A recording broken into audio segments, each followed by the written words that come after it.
It is cold this morning. I actually filmed most of these clips a few days ago, but you guys are gonna get caught up real fast and then you'll see where we're at now and why we're now coming back to do more stuff.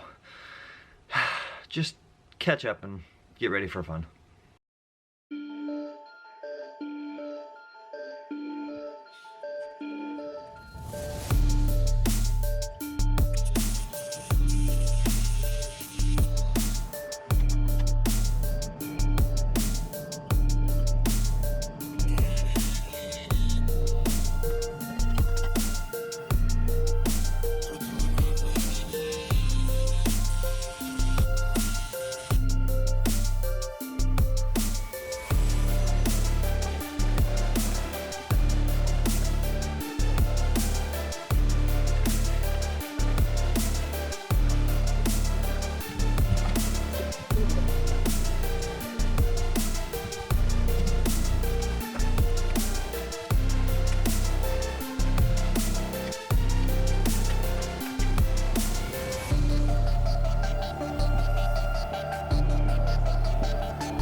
Thinking, what are we doing under the truck now?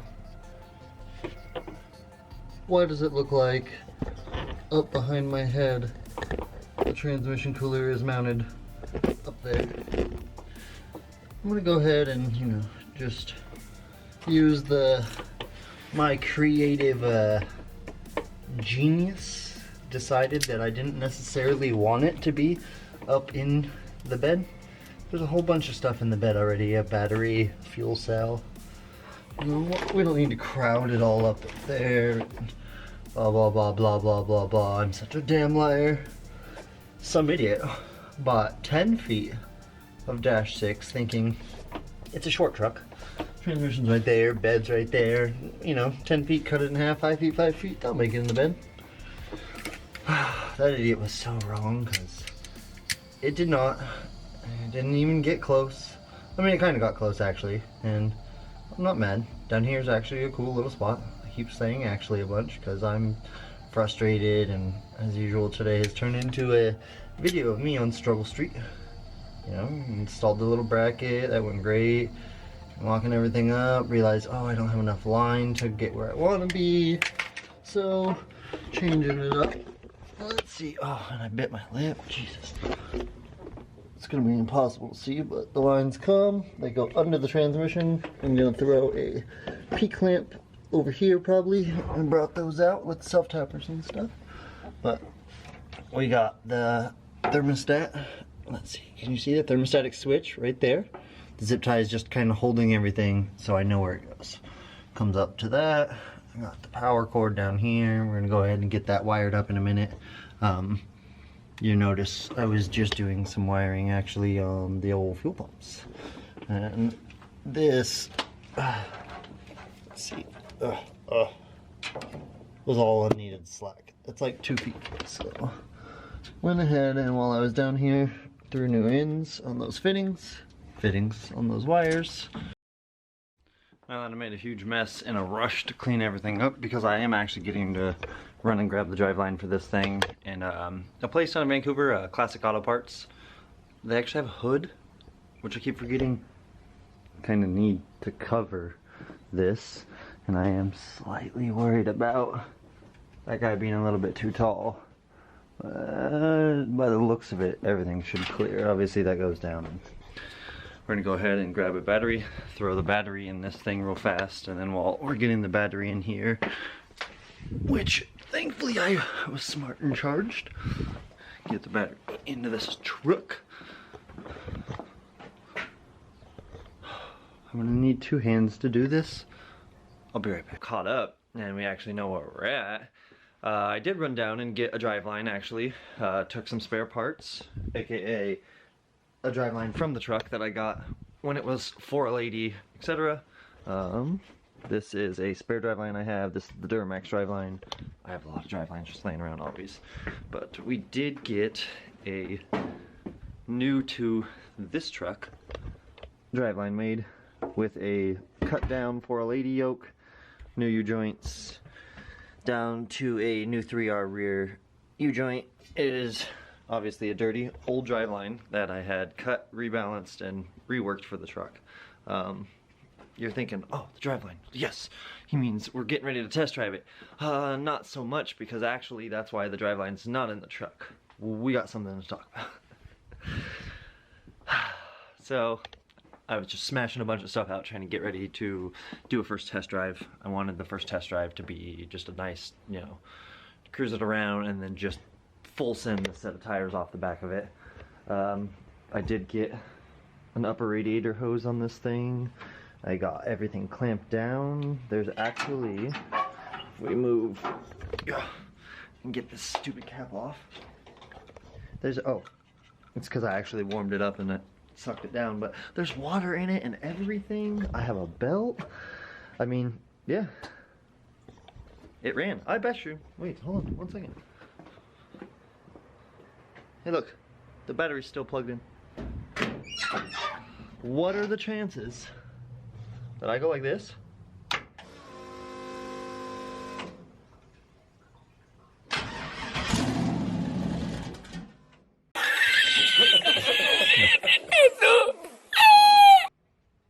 We still need to adjust the tune slightly.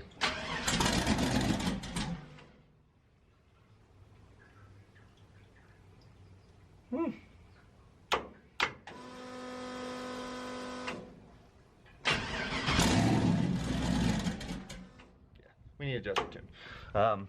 But I bet you from those few little fire-ups, we're already back to having a problem. I'm pacing because I'm mad and I don't want to do this, but I know we're gonna have to. But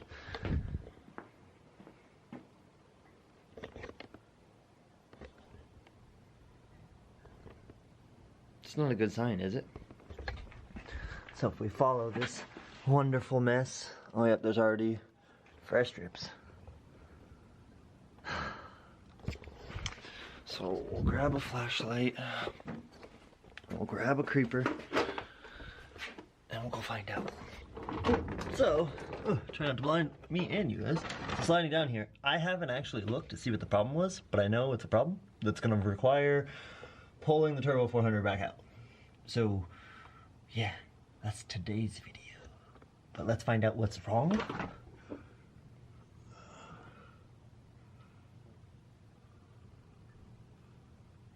Huh.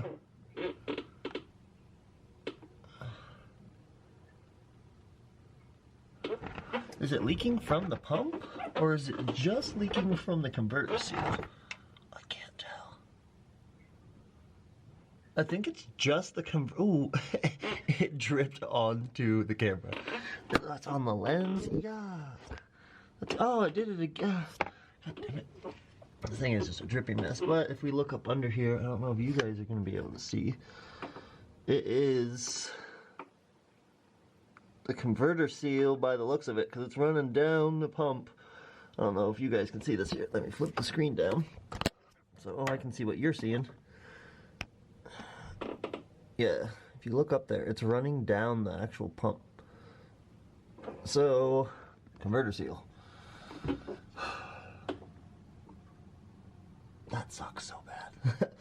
Because I went through, and if we look, I got the cooler lines on. I ran the cooler lines. I started zip tying everything up and making everything pretty. I literally had to put the driveline in, and then we were going to make a quick brake line lock video. And we were going to take this thing out and go for its first send. And that sucks, because now that we're pulling the trans out, I'm one of those, since you was in there, guys, I don't want to just do the converter seal. This was a $100 Turbo 400 that I pulled out of a field. So yeah, I took a shot at, you know, hoping it was going to be good, and it wasn't. But I would rather just replace all the seals, and yes, I went ahead and bought a Jake's reverse valve body, reverse pattern valve body trans brake, because that always seems like a great idea. So yeah, we now have a Jake's trans brake on the way for the Turbo 400. It just sucks because we were so close. Like, I even started making exhaust. That was stuff I was gonna show you guys. But, I mean, they're not the best welds in the world. They're not the worst either, but we were gonna have exhaust. And, I mean, I got another motion box in the mail, and there's just so many goodies, and just all this stuff, and I don't know, I'm mildly unhappy. Oh, come on, camera. Why don't you want to focus? Oh, because I got transmission fluid on the screen. 1 second. But there was just a bunch of progress. I got the motion turn signal. I still have to tighten that down, but motion turn signal switch and everything is all. I got the seatbelts mounted, so I was ready, guys. I mean, yeah, I still had to mount the battery box and a bunch of little stuff, but it was a video away from us going to drive, and now I'm just big sad. So I guess today's drain the tranny, pull the tranny, get this tranny out, and maybe inspect it a little ourselves, see, I don't know, we might pull the pan off or something like that, but I'm gonna be bringing it down to Truck Doug, Little Victory Fabco here on YouTube. If you guys don't know his channel, I'll throw a link down in the description. I'll put the name over here. Doug is the best. Doug built the 80E, that was in the Envoy, and I beat the crap out of that Envoy, and it never even once thought about having a problem, so bring this guy down to Doug once we get the trans brake in, have him reseal it, throw the trans brake in, and come back better than ever. I mean, what's the point of having a race truck without a trans brake, right? Enough ramble, let's get to some work.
Minutes since the last clip, and I haven't done anything. I'm kidding. Cross members out. We saw in that other video, I did have a fight with the converter bolts, which looks like one of them, they're brand new converter bolts, and one of them stripped. Didn't feel like it when I was tightening it, but taking it off, yeah, I can tell it's just garbage. We'll look at that in a second. I got 2 bell housing bolts, and that's it. I just gotta lower it. Oh, hey. This went down because I picked the motor up a little bit, so yeah, 2 bell housing bolts, and then we will pull this guy out. I do want to show you that converter bolt real quick though. These were brand new ARP, literally one time. That's just chowdered. I don't understand because all the rest of them came out money. So looks like we will be getting new bolts. At least it's an upgrade. We get a trans brake, we get all new seals and everything like that. I really wanted to get out racing sooner than later, so instead of being racing in, you know, a week or two, we're gonna be racing in like a month or two. We'll be racing towards the end of the season instead of all season. At least that's gonna let me start working on the LB7 and getting it ready for the crew cab. And I do have an appraisal on the house in the next week or two, so I will be doing a bunch of house stuff, getting cleaned up, and starting on the loft hopefully soon, and we'll be making that into a car guy hangout, automotive, you know, I don't even know, just something cool like usual. But continue working on the fab corner, continue doing everything. Let's get this transmission out, and let's get some motivation going again. I was so stoked to get it all together and everything was running, and we were about to do some sweet burnouts, and then now we're going to not.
It's out.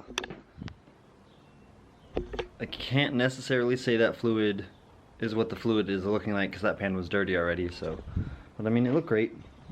I put it in because, where's that tag? That tag looks like a rebuild tag to me, so I thought it was rebuilt. I mean, it looks really clean.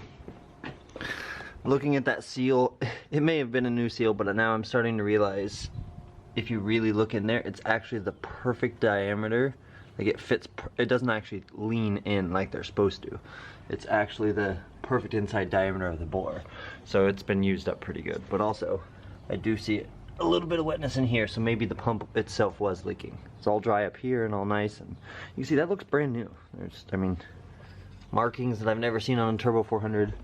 I assumed my $100 was a good guess and bet, but oh well. We ended up with, now we have trans brake, and this will get redone and I'll be happy, and Doug will help me out as he always does because he builds great transmissions, and then I'm not worried about beating the crap out of this thing afterwards. Yeah, we'll immediately trans brake launch and shatter that stock diff into pieces, but that's a problem for another time and another video. So with that, I'm gonna let you guys go because this has been like 3 days of me filming, trying to get a video out and just dealing with problem after problem after problem after problem after problem as usual, from the wrong parts to the wrong, you know, seal. Not wrong, just crap. I'm done, I'm tired. I'm gonna go in the house and spend some time with my son, and it's my dog's birthday. You know what, let's go say happy birthday to the fat dog. Bandit! Happy birthday, fatty. Rawr. Rawr. Bonus junk, as usual. Where did I just set that thing? Tomfoolery. Magic. Haha, found it. Bonus junk, as usual.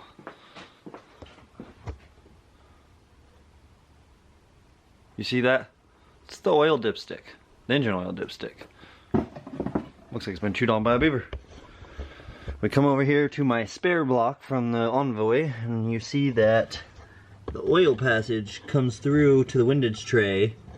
And what I think happened is when I installed that dipstick, I think it went over the windage tray instead of under.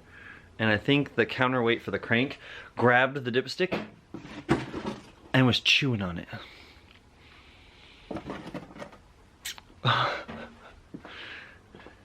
Should we just change the channel name from Average Joe Builds to How Bad Can Things Go? Because I think so. boy, is this truck fighting me. Like, comment, subscribe. We're out of here. Average Joe Builds. See you guys later.